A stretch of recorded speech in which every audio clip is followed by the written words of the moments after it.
초지일관이라고 하는 고사성어가 있습니다. 초지일관이라고 하는 고사성어는 사람이 어떤 뜻을 한번 세우면 세웠던 그 뜻을 중간에 포기하거나 내려놓는 것이 아니라 끝까지 지켜나가는 것을 가리켜서 초지일관이라고 합니다. 누군가 초지일관한 사람이 있다고 한다면 우리는 그런 사람에게 존경감을 표시하고 참 대단한 사람이로구나 하고 인정하게 됩니다.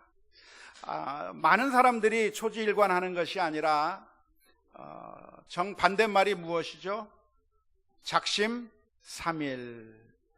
뭔가 계획을 했는데 금세 변경돼 버리고 포기해 버리고 하는 모습. 늘 많은 사람들이 작심삼일 해버리는데 어떤 한 가지 뜻을 세우면 그 뜻을 이루기 위해서 끝까지 포기하지 않고 정진하는 그런 사람들을 보면 정말 대단하다고 존경할 만하다고 할 수 있겠습니다. 우리 사회에서 성공한 사람들을 아마 살펴본다고 하면 초지일관했던 사람들이 성공하는 경우를 많이 발견할 수 있습니다.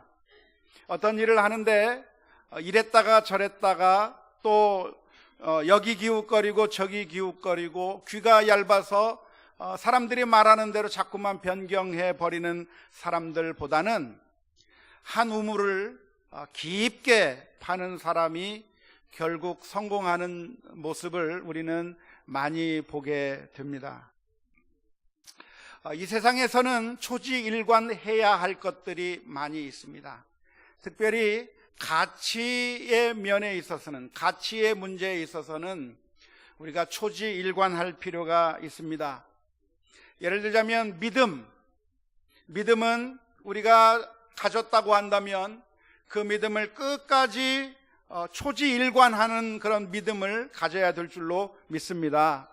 신앙생활을 시작했다가 조금만 어려움이 닥쳐도 신앙생활을 포기해버리고 그리고 낙심해버릴 것이 아니라 믿음을 끝까지 가져가는 것이 중요한 것이고, 그래서 주님께서는 너희가 죽도록 충성하라.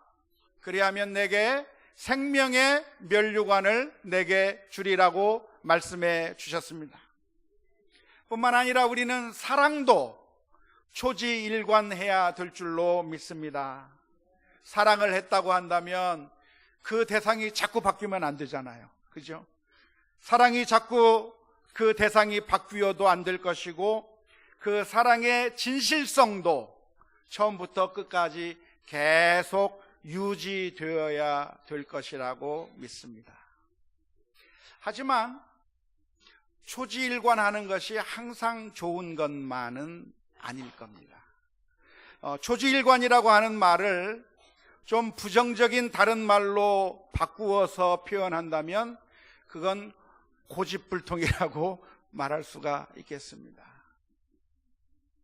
초지일관하지 않아야 될 것들을 고집을 피우면서 끝내 붙들고 있다고 한다면 좋은 결과를 가져오는 것이 아니라 오히려 잘못된 결과를 가져올 가능성이 많습니다. 환경이 바뀌고 시대가 바뀌었는데도 불구하고 지금 주변의 모든 상황들이 다 바뀌어가고 있는데도 불구하고 한번 결정했던 것, 한번 익숙해졌던 것을 바꾸지 않고 옛날 방식을 끝까지 붙들고 있다고 한다면 결국 그런 사람들은 도태될 가능성이 많습니다. 사실 수많은 기업들이 성장하고 또 사라지기도 했는데요, 어떤 기업들이 계속해서 성장해 나가고 어떤 기업들은 중간에 한참 잘 나가는 것 같더니 중간에 도태된 그런 기업들이 있는데, 어떤 기업들이 도태되었는가 하면 변화하는 상황에 적절하게 대응하지 못한 기업들은 도태되고 마는 겁니다. 한때 전 세계를 주름잡았던 그런 전자기기 회사가 있습니다. 일본의 어떤 회사가 아주 유명했죠? 소니가 우리나라 제품들은 그 소니에 비하면 정말 허접한 그런 물품들을 판매하곤 했습니다. 그런데요, 그 소니가 예전에 휴대폰을 많이 만들어 팔았습니다. 근데 지금은 소니 휴대폰이 나옵니까? 안 나와요. 지금은 애플 그 아이폰 휴대폰이거나 아니면 우리나라 삼성이나 LG 제품들이 전 세계를 장악하고 있는 반면에 소니는 그 휴대폰 사업에서 발을 떼고 말았는데, 그 이유가 어디에 있는가? 지금 소비자들의 기호가 변하고 상황이 변하고 모든 트렌드가 변하고 있는데, 그 트렌드가 변하는 것을 읽지 못하고 감지하지 못하고 사람들의 그 구미가 달라지고 그 사람들의 취미가 달라지고 있음에도 불구하고 한 가지 방식만 고집하고 있다가 결국 도태되고 만다고 하는 것입니다. 우리가 비즈니스를 할 때도 역시 마찬가지라고 합니다. 한 가지를 붙들고 끝까지 초지일관하면서 한 우물을 파야만 성공하는 그런 경우가 있는가 하면, 어떤 경우에는 그때그때마다 사람들의 트렌드를 읽고 그 상황에 맞추어서 변화하지 아니하면 도태될 수밖에 없는 그런 비즈니스도 있다고 합니다. 교회도 역시 마찬가지라고 합니다. 그 옛날 한때 유럽의 교회는 아주 전성기를 맞이한 때가 있었습니다. 유럽은 완전 기독교 국가라고 할 수 있을 정도였습니다. 하지만 시간이 지나면서 사람들의 생각이 바뀌고 시대가 바뀌고 상황이 바뀜에도 불구하고 유럽의 교회들은 교회를 변화시키지 않고 그저 옛날의 전통만 고집하다가 결국 오늘날 유럽의 교회들은 모두가 문을 닫아 버렸다고 이야기를 하는데, 안타까운 것은 우리 한국 교회도 유럽 교회의 전철을 밟고 있는 것 같아 안타깝기가 그지없습니다. 지금 젊은이들의 생각이 바뀌고 이 시대가 바뀌고 있음에도 불구하고 전혀 변하지 않고 옛날 것만 주장하다가 결국 멸망하게 될 가능성이 있기 때문에 그렇습니다. 따라서 초지일관한다고 하는 것은 어떤 면에서는 좋은 것이지만 어떤 면에서는 아주 위험한 것이라고도 말할 수 있습니다. 믿음과 사랑과 같은 가치에 있어서는 초지일관해야 되겠지만, 그러나 실제 우리의 모든 삶의 그 방향에 있어서 우리들은 상황과 그 현상에 따라서 그때그때마다 고집 피우지 말고 변화하고 대처해야 될 그런 필요성이 있다고 생각을 합니다. 예전에 제가 교회에서, 전에 있던 교회에서 교인들과 대화하는 시간을 가졌습니다. 질문하고 대답하고 하는 그 시간을 가지면서 수많은 사람들의 이야기를 듣고 또 질문하고 대답하고 하는 그런 시간을 가졌는데, 이번에 우리 교회에서도 11월 달에 한번 해보려고 합니다. 그런데 그때 어떤 한 중학생이 손을 들고 제게 질문을 던졌습니다. 목사님, 저는 지금 중학교 2학년 학생인데요, 저는 고민이 있습니다 하면서 질문을 던졌습니다. 그 질문이 무엇이냐, 고민이 무엇인가 했더니 이 학생이 하는 말이, 저는 꿈이 자꾸만 변해서 걱정입니다 그래요. 어렸을 때의 꿈이 1년 지나고 나니까 벌써 또 달라져 있고 또 달라져 있고 자꾸 꿈이 이렇게 자꾸 변하고 있는데 그래서 걱정이라고 이야기를 하는 겁니다. 그래서 제가 그 학생을 보면서 이야기를 했어요. 꿈이 바뀌는 것은 당연한 것이다. 어렸을 때 가지고 있던 그 꿈을 끝까지 붙들고 죽을 때까지 그 꿈을 향해서 달려가는 것만이 정답이 아니라 때로는 그 꿈을 변경하고 또 취소하고 바꿀 필요가 있다고 이야기를 했습니다. 왜냐하면 그 어렸을 때 가졌던 꿈이라고 하는 것이 무슨 꿈입니까? 아직 내가 성숙하지 못한 상황에서 경험도 부족하고 아는 것도 부족하고 안목이 부족한 상황에서 만들었던 꿈입니다. 이 세상에 대한 지식도 부족하고 모든 것이 다 어설픈 상황에서 꾸었던 바로 그 꿈인데, 그때 가졌던 그 꿈을 끝까지 밀고 나가는 것이 과연 옳은 것인가? 우리의 지식이 더 많아지고 이 세상에 대한 지식이 넓어지면서 우리들의 꿈은 자꾸만 변해 가야만 하는 것이고, 그리고 우리가 더 성숙하면 성숙할수록 우리의 꿈은 자꾸만 변해져 갈 수밖에 없는 것인데, 앞으로 두려워하지 말고 더 많은 경험을 쌓고 더 많은 그런 지식을 통해서 그 학생의 꿈의 지평을 넓혀가라고 그렇게 조언해 준 적이 있습니다. 꿈만이 아니라 사실 우리들의 계획도 마찬가지입니다. 우리는 한번 계획을 세웁니다. 하지만 한번 계획을 세운다고 해서 그 계획을 계속해서 시행해야만 하는 것이 아니라, 사실은 수많은 계획들이 중간에 시행착오를 거치게 되면서 또 여러 가지 상황과 변화를 만나면서 우리는 그 계획을 수정하고 바꾸어야 될 필요를 많이 느끼게 됩니다.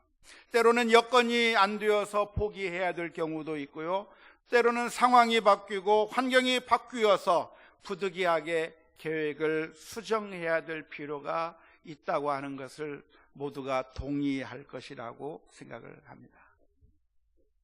오늘 우리는 고린도 후서 1장의 말씀을 읽었습니다. 그런데 이 고린도 후서 1장의 말씀을 보면 바울 사도도 그런 상황에 처하게 됐습니다.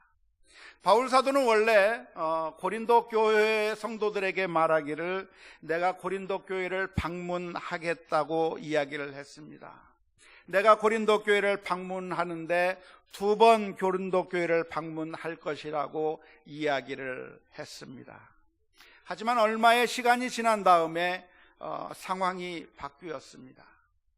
바울 사도의 마음에 고린도 교회를 방문하지 않는 것이 훨씬 더 유익할 것이라고 하는 그런 마음의 결론을 내리게 되었습니다. 그래서 바울 사도가 고린도 교회를 방문하겠다고 이야기를 했었으나 나중에 가지 못하겠다고 그 말을 바꾸고 말았습니다. 그런 상황을 맞닥뜨리게 되자 그 고린도 교회 내에서 바울 사도를 비난하는 목소리가 나오기 시작했습니다. 그 고린도 교회에는 바울 사도를 추종하는 사람들도 있었지만 고린도 교회에는 거짓 사도들도 그 안에 있어서 바울 사도와 대적 관계에 있었고, 그래서 어떻게 하면 바울을 무너뜨릴까 그렇게 생각하는 사람들이 있었기 때문에 바울이 말바꾸기를 했다고 하는 사실이 알려지게 되자 그 사람들이 들고 일어서서 바울 사도에 대해서 비난하기 시작했습니다. 어떻게 바울 사도를 비난했을까요? 바울 사도는 고린도 교회에 대한 애정이 없는 사람이라, 바울 사도는 약속을 하고도 그 약속을 지키지 않는 무책임한 사람이고, 바울 사도는 신실하지 못한, 우리가 믿지 못할 사람이라고 비난하기 시작했습니다. 결국 바울 사도의 신실성을 물고 늘어지고 정직성을 문제 삼아서 결국 바울 사도가 전하는 그 메시지를 듣지 못하게 만드는 결과를 초래하게 되었습니다. 이러한 공격은 목회자에게 아주 큰 치명적인 공격이 될 것이라고 생각을 합니다. 오늘날에도 수많은 교회에서 목회자들을 공격하고, 그리고 그 목회자들이 그러한 공격에 치명적인 상처를 받아서 낙마하게 되는 경우를 우리는 주변에서 많이 바라보게 됩니다. 어떻게 하면 목사님을 쉽게 무너뜨릴 수 있는가? 제가 그 비결을 하나 알려드리겠습니다. 목사님의 신실성을 물고 늘어지는 겁니다. 진실성을 비난하기 시작하는 겁니다. 그러면 더 이상 설교가 귀에 들어오지 않고 더 이상 그 목회자를 존경할 수 없어서 더 이상 목회할 수 없는 상황 가운데 들어가게 되는 겁니다. 요즘 유명한 이단 가운데 한 이단 종파가 교회를 무너뜨리기 위한 작전을 쓰고 있다고 합니다. 그런데 그 작전이 아주 아주 지혜로운, 아주 그런 영악한 그런 방법을 쓰고 있는데요. 그 이단 집단에서 교회에 성도들을 몇 명 투입시키는 겁니다. 세가족으로 파송을 해서 세가족으로 등록하게 만들고, 그래서 교인들이 환영을 하게 되면 그 세가족들이 교회에 정착하는 듯 하다가 이제는 목회자를 비난하기 시작하는 겁니다. 목회자가 이런 문제가 있다, 저런 문제가 있다, 목회자가 말을 바꾸기 시작한다 하면서 목회자를 비난하게 되면서 결국 그 교회에 분란이 일어나 결국 그 교회의 목사님은 그만두게 되고 결국 교회가 이단에게 넘어가게 되는 그런 작전을 쓰게 된다고 하는 이야기들을 많이 듣게 됩니다. 아주 위험한 상황인데요, 그런 상황 가운데서 쓴 바울 사도의 답변이 오늘 우리가 함께 읽은 고린도후서 1장 12절부터 24절까지의 말씀입니다. 그래서 이 1장 12절부터 24절까지의 말씀은 지금 이런 상황에서, 지금 고린도 교회 내에서 바울 사도의 말바꾸기에 대해서 공격하고 있는 상황에서 바울 사도가 쓴 대답의 이야기가 오늘 본문의 말씀 가운데 기록되어 있습니다. 그런데 오늘 본문의 말씀은 잘 이해가 되지 않는 말씀입니다. 고린도후서 1장 12절 말씀을 보면 이렇게 기록하고 있습니다. 우리가 세상에서 특별히 너희에 대하여 하나님의 거룩하심과 진실함으로 행하되 육체의 지혜대로 하지 아니하고 하나님의 은혜로 행함은 우리 양심이 증거하는 바니 이것이 우리의 자랑이라. 1장 12절의 말씀을 금방 제가 읽어드렸는데요, 이 말씀이 간단하게 말하면 무슨 말씀인지 바로 이해하셨습니까? 좀 말이 많이 꼬여 있어가지고 이해하기가 좀 어렵지 않습니까? 좀 말이 쉽게 이해가 안 되는 표현 같습니다. 이 표현을 쉬운 성경에서는 이렇게 번역을 했는데요, 이렇게 번역을 해 놓았습니다. 아마 좀 더 이해하기 쉬울 거라고 생각합니다. 우리의 자랑은 이것입니다. 이에 대해서는 우리의 양심이 증언합니다. 우리는 하나님께로부터 오는 정직함과 신실함으로, 성실함으로 세상의 지혜가 아니라 하나님의 은혜를 따라 세상에서 처신하였습니다. 특히 여러분을 대할 때에는 더욱 그러했습니다. 이 1장 12절의 말씀을 아주 간단하게 요약하자면 이런 말씀이에요. 우리가 지금까지 행한 것은 여러분들을 대할 때 정직하게 대했습니다. 진실하게 대했습니다. 우리가 여러분들을 대할 때 거짓으로 대한 것이 아니라 진실함으로 대했고 거룩함으로 대했습니다. 우리는 지금까지 사역을 해오면서 모든 일에 거룩함과 진실함으로 행해왔는데, 특별히 고린도 교회 여러분들을 대할 때 우리는 진실함으로 대했고 거룩함으로 대했습니다. 그러한 사실을 어떻게 증명할 수 있는가? 내 양심이 증명하고 있습니다 라고 하는 이야기가 오늘 읽은 고린도후서 1장 12절의 말씀입니다.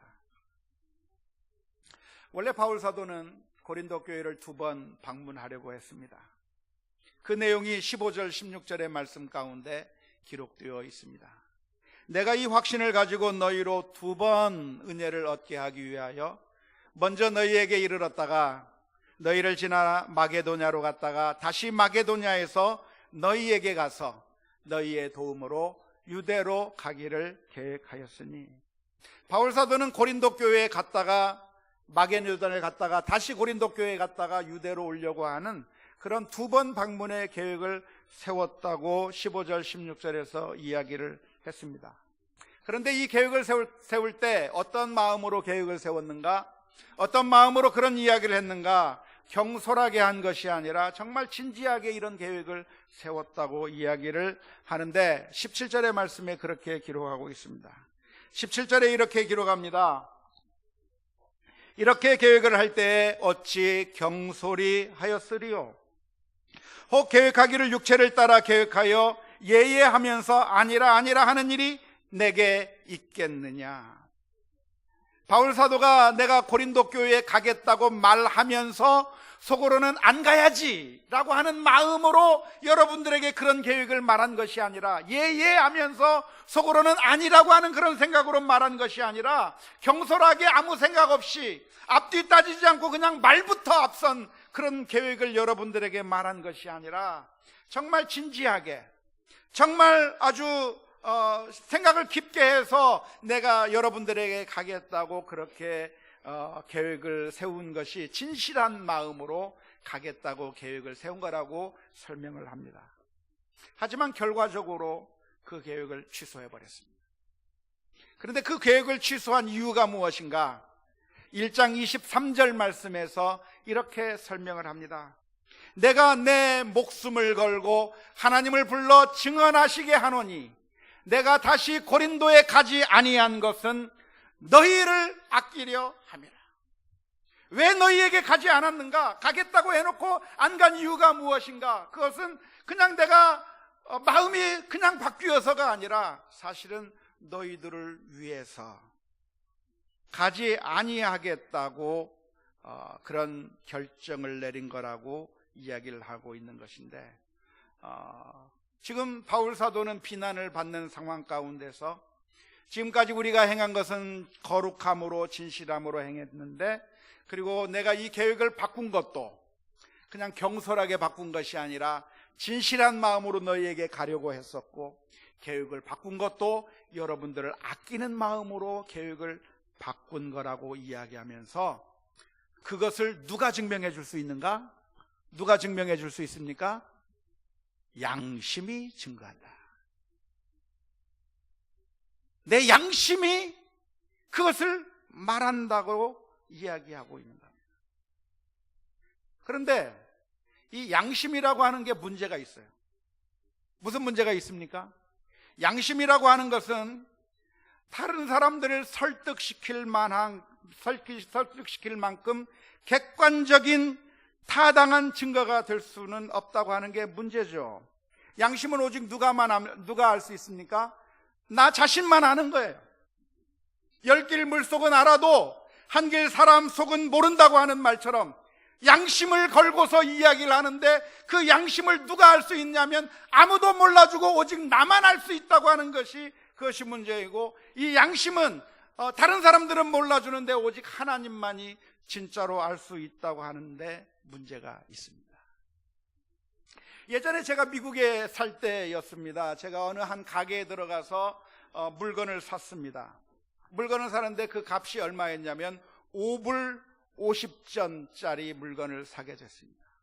그래서 주머니를 뒤져봤더니 5불짜리 2개가 있어서 10불을 건네 주었습니다. 그랬더니 그 점원이 저에게 잔돈을 남겨주는데 50전을 남겨주는 거예요. 10불을 냈으니까 5불 50전짜리를 샀으면 4불 50전을 남겨줘야 되는데 50전만 남겨주는 겁니다. 그래서 제가 그 점원한테 이야기를 했어요. 제가 방금 전에 5불짜리 2개 10불을 냈습니다 라고 말하니까 그 사람이 그래요? 하면서 my mistake, 내가 실수했네요 하면서 4불을 제게 더 건네주는 겁니다. 이 점원이 실수한 건가요? 의도적으로 그런 건가요?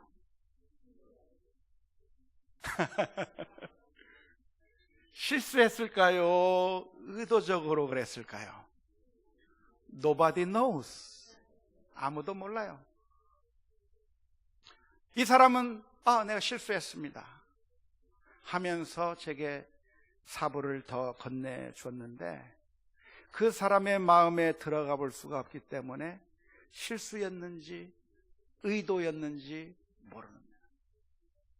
그 다음부터 저는 돈을 낼 때 그냥 내는 게 아니라 제가 내는 돈을 말하면서 냅니다. 20불 드릴게요. 30불 드릴게요. 말하면서 얘기를 하는 습관이 생겼는데 요즘은 카드로 계산하니까 그런 일이 별로 없습니다. 양심의 증거라고 하는 것이 바로 이런 문제가 있어요. 나는 진실이라고 이야기하는데 정말 진실인지 아닌지 모른다는데 문제가 있습니다. 지금 바울 사도는 말합니다.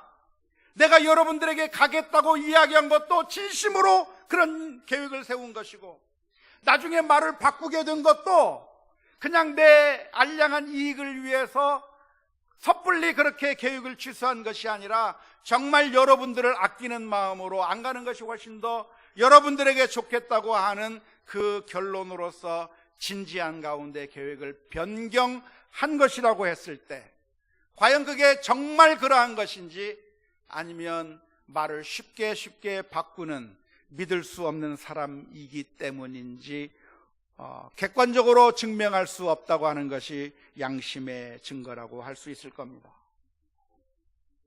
그래서 사람들은 거짓말하는 거죠.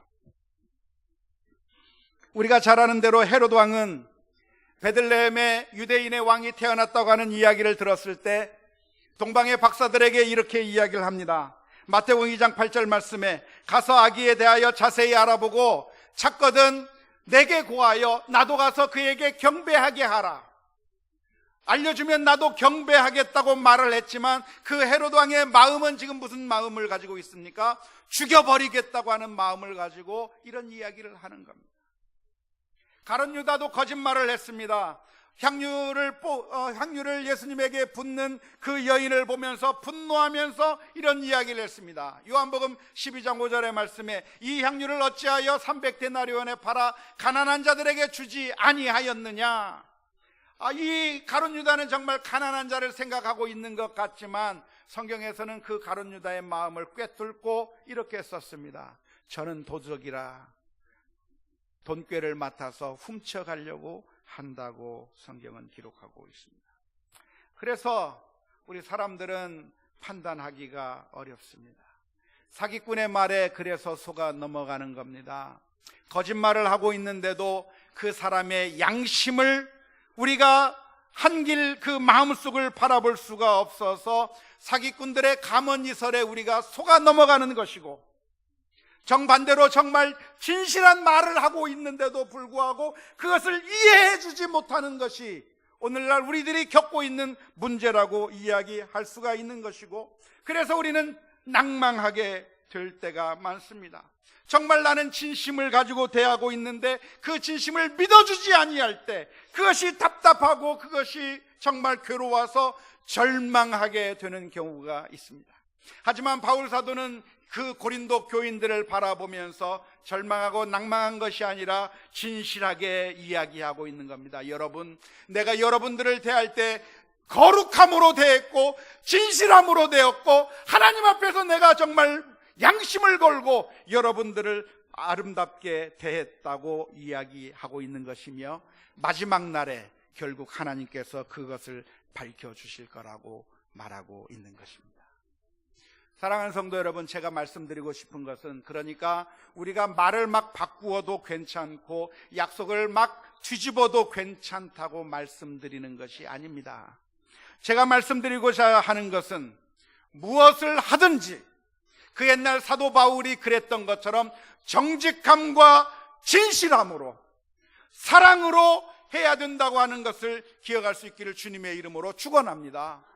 우리가 약속을 지키지 못하고 무엇인가 변경해야만 하는 경우에도 나의 알량한 유익을 위해서 하는 것이 아니라 정말 사랑하는 마음으로 감당하고 그를 위하는 마음으로 이 모든 일을 진실하게 하나님 앞에서 모든 일을 해야 된다고 하는 것을 말씀드리고 싶습니다.